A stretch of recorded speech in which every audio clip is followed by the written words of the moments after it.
Narito ang iba pang balitang tinutukan ng 24 Oras Weekend. Mula po sa tinaguriang Mother of Philippine Festivals na ati-atihan hanggang sa masayang pagdiriwang ng mga taga-Tondo at Pandakan sa Maynila, silipin ang kabi-kabilang mga pista para kay Santo Niño sa pagtutok ni JP Soriano.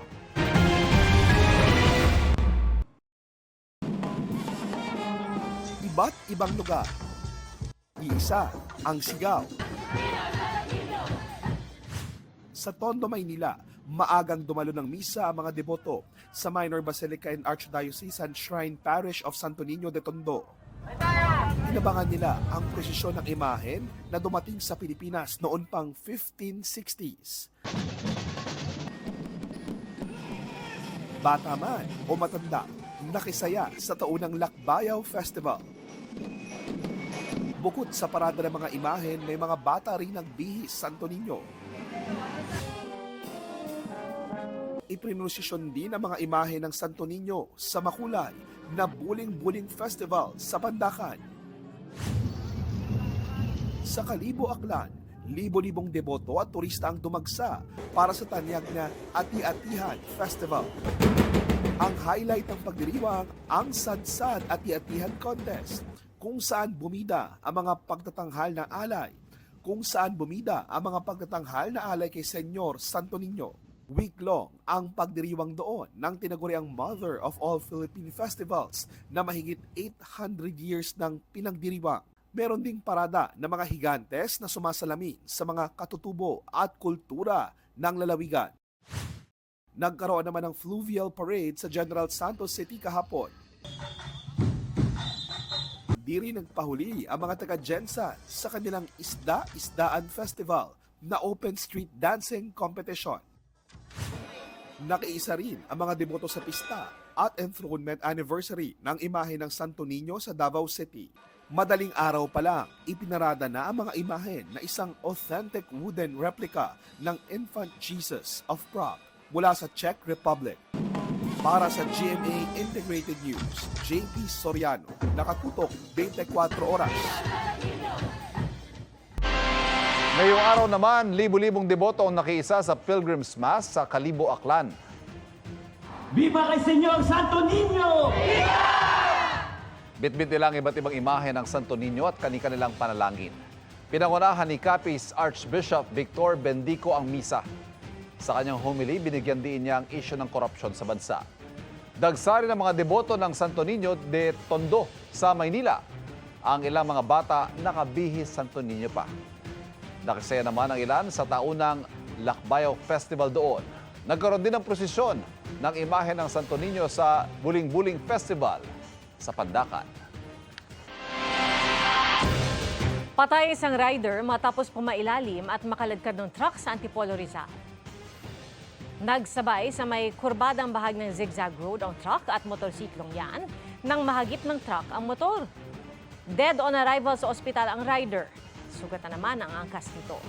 Nagharap na sa pulisya ang magkabilang panig at sasagutin ng may-ari ng truck ang pagpapalibing sa namatay at pagpapagamot sa nasugatang angkas, pati na rin ang iba pang pinsala. Magkakaroon ng bagong mukha ang Rizal Memorial Sports Complex na under renovation ngayon. Para sa nalalapit na WTA 125 Philippine Women's Open, nakatutok si JP Soriano.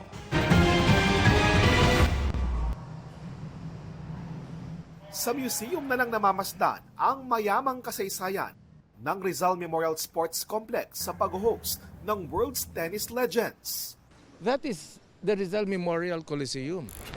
Bjorn Borg played there. All tennis greats played there. Pero madudugtungan na yan sa pag-host ng complex sa Women's Tennis Association o WTA 125 Philippine Women's Open. At pinupulido na nga ang renovation ng main tennis court na ito bilang paghahanda sa first WTA event na masasaksihan sa mismong Pilipinas. Para diyan, required ang isang venue nila na may 750 seating capacity. Pero hinigitan niya ng court na ito na may 2,000 pwedeng manood.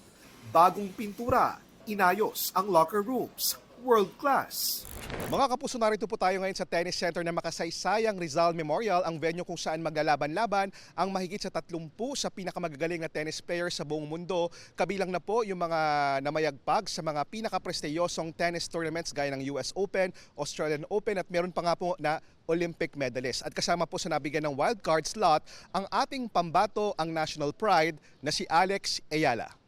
Pero nakadepende ang paglalaro ni Ayala sa Philippine Women's Open sa kung uusad siya sa Australian Open. Mauuna kasi ang simula nito at kung aabante siya sa rounds doon, ay baka hindi agad siya makauwi sa Pilipinas. Ano't ano man, win-win ito para sa Filipino tennis fans. For her to be successful in the Australian Open, karangalan rin ho ng Pilipinas yan. Pero the players who will be here, because they will fly from Australia to Manila, they are all world class. 32 tennis stars ang nakalinya ring maglaro sa Pilipinas. Depende sa usad ng laro nila sa Australia. Kabilang si Paris Olympic silver medalist Donna Vekic na natalo ni Ayala kamakailan. Ayon sa Philippine Tennis Association, napabilis ang usapan para sa hosting ng Pilipinas dahil kay Alex na ngayon ay number 49 na sa world ranking ng WTA. Malaking pasasalamat talaga na nakuha tayo ng attention dahil sa kanya. Gusto nating gawin para ma-improve yung buong tennis program. Para sa GMA Integrated News, ako po si JP Soriano, nakatutok 24 oras.